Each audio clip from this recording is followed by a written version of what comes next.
দুঃখ ভারাক্রান্ত হৃদয়ে এখানে উপস্থিত হয়েছে। দুর্নীতি দমন কমিশন আমার বিরুদ্ধে অভিযোগ এনেছে দুর্নীতির। আমি জালিয়াতি করেছি, অর্থ আত্মসাৎ করেছি, অর্থ পাচার করেছি, এরকম বহু ভয়াবহ শব্দ আমার অপরাধ হিসেবে বলা হয়েছে। আপনারা আমাকে বহুদিন থেকে চিনছেন। এই অপরাধগুলো আমার গায়ে লাগানোর মতো অপরাধ কিনা এটা আপনারাই বিবেচনা করবেন। আগে যেরকম আপনারা বিবেচনা করেছেন। আমাকে বলা হয়েছে আমি সুদখোর, বহুবার বলা হয়েছে, আপনারা সেটা গ্রহণ করেন নাই। কারণ গ্রামীণ ব্যাংকের মালিক আমি না। সুদ যদি গ্রহণ করে থাকে সেই গ্রামীণ ব্যাংকের মালিকেরাই গ্রহণ করেছে। আমি যখন গ্রামীণ ব্যাংক থেকে আমাকে যখন বের করে দেওয়া হয় তখন গ্রামীণ ব্যাংকের ৯৭% সদস্যের মালিক ছিল, গ্রামীণ ব্যাংকের মালিক ছিলেন তারা। ৯৭% মালিকানা আমাদের সদস্যদের কাছে ছিল।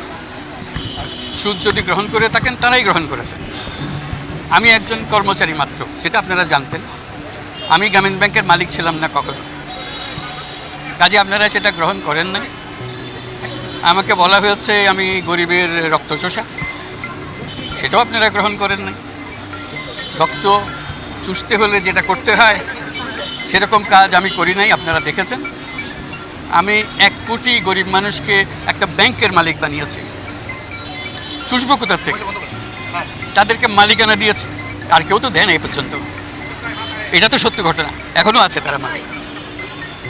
বলা হয়েছে আমি পদ্মা সেতু বানচাল করে দিয়েছি, সরকারের টাকা, অর্থ, ওয়ার্ল্ড ব্যাংকের টাকা বন্ধ করে দিয়েছি, আমাকে পদ্মা নদীতে ২বার চুবানো দরকার, বহুবার বলা হয়েছে, বড় বড় অনুষ্ঠানে বলা হয়েছে। আপনারা সেটা গ্রহণ করেন নাই। আজকে যে অভিযোগ এনেছে সেগুলো একই নিয়মের, একই কাহিনীর অন্তর্ভুক্ত।